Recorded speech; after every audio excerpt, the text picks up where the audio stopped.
If you've ever felt like your paycheck disappears once it hits your account, you're not alone. A lot of people spend first and save later, which is exactly why so many Americans think that they're living paycheck to paycheck. But if you're intentional with your money, you could build wealth a lot faster than you think. In the past year alone, I tripled my net worth using these exact steps. Now I'm going to break down exactly how you should be using your paycheck to set yourself up for financial success with 7 places your money needs to go every time you get paid. Now let's get into it. Step 1, a baby emergency fund. This is supposed to be your bare minimum safety net. I prescribe to $3,000 or the highest deductible on your insurance, whether that's health, car, or home insurance, whichever is more. Why, you may ask? Because life simply happens. Cars break down, unexpected medical bills pop up. If you don't have any cash on hand, you'll end up relying on credit cards, payday loans, or any other type of debt, and that is the first step towards financial disaster. I personally keep my savings in a high yield savings account, and if you want one of the best, I'll leave the link down below to Wealthfront, which I personally use. It keeps my money safe and growing with a 4% yield while still being accessible instantly when I need it. Step 2, find your financial baseline. Most people guess their expenses, and that's why they have no idea where their money goes. Step 2 is tracking the dollars you need for survival for a couple months. Rent, food, and things like that. Specifically, your financial baseline should include rent or your mortgage, groceries, transportation, insurance, your utility bills, and all minimum debt payments you have obligated. Before you do anything else, you need to get a clear picture of what your essential expenses are. I personally use Copilot Money to track this,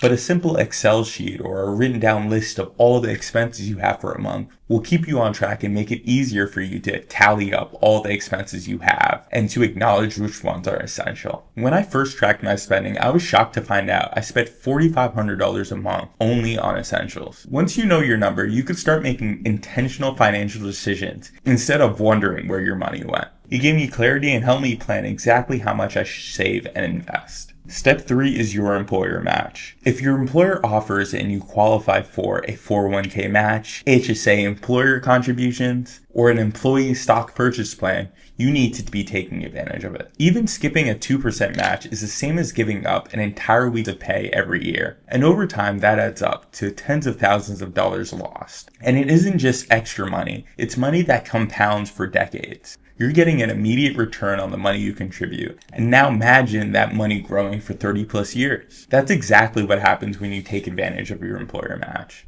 And it's not just about retirement. Many employers offer an employee stock purchase plan discount. If your company offers a 15% discount, that's an instant risk-free return of 15%.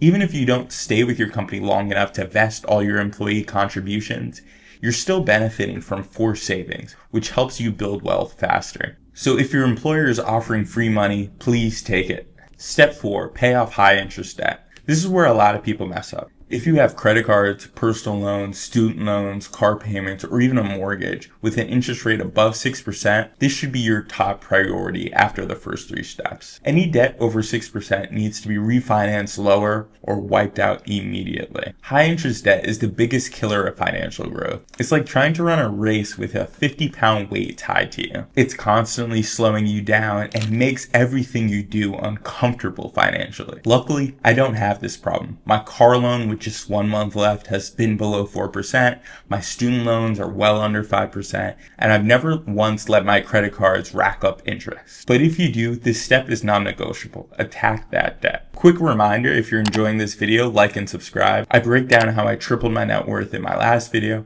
and if you want to see how I personally use these methods, make sure to check it out after this one. I also have a growing catalog of different content that I've made, topics that are tangential to money like housing and the job market and tariffs. So if you're interested, be sure to like and subscribe. Step 5, a full emergency fund. Once you've killed your high interest debt, it's time to build a real emergency fund. That means 3 to 6 months of essential expenses sitting in a high yield savings account. For me, since my baseline expenses are $4,500 a month, that means I need at least $13,500 up to $27,000 saved up.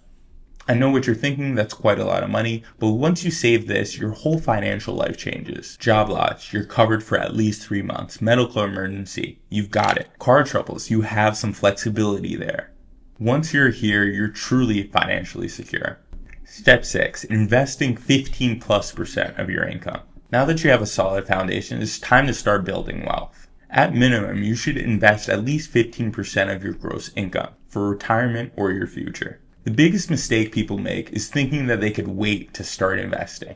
Every year you delay, you're leaving massive amounts of money on the table. The good news, you don't need to worry too much about the exact breakdown of where your money goes. Whether it's a 401k, a Roth IRA, HSA, even a taxable brokerage. What matters the most is you're filling these buckets and hitting at least a 15% mark. Yes, there are exact methods to make the next dollar you invest the most tax efficient possible, but getting to that 15% invested is going to pay dividends no matter where you invest it. One of the best ways to ensure success is to automate your investment. When your money is automatically deducted from your paycheck pre-tax, you're paying yourself first before you even see the money hit your account. This makes it way easier to stick to your plan and avoid getting distracted by spending. For most people, pre-tax with a 401k or 403b in combination with an HSA is the easiest way to hit 15%. That way you can dollar cost average into the market and not have to think about it. If you leave investing to whatever's left over after spending, there's a good chance that money gets diverted and spent elsewhere. Setting up automatic transfers into a Roth IRA or a taxable brokerage is another smart way to ensure you're prioritizing retirement without needing to remember to contribute manually. If you automate this step and keep it consistent, your investments will quietly build wealth in the background while you focus on your career and life. Step 7 is simple. Enjoy your money. The problem in our society isn't spending money, it's spending money before you've handled your financial priorities. Once you've built up your emergency fund, paid off high interest debt, invested 15% of your income, you can spend on things you love, travel, hobbies, going out with friends, without second guessing every purchase. But money is meant to enhance your life, not to make you feel guilty. If you follow these 7 steps, you'll be in a completely different financial position in just a year. I personally used these exact steps to triple my net worth this past year. If you want to see exactly how I did it or my net worth at the beginning of the year, go check out my last couple of videos. Be sure to like and subscribe, and I'll see you in the next one. Thanks.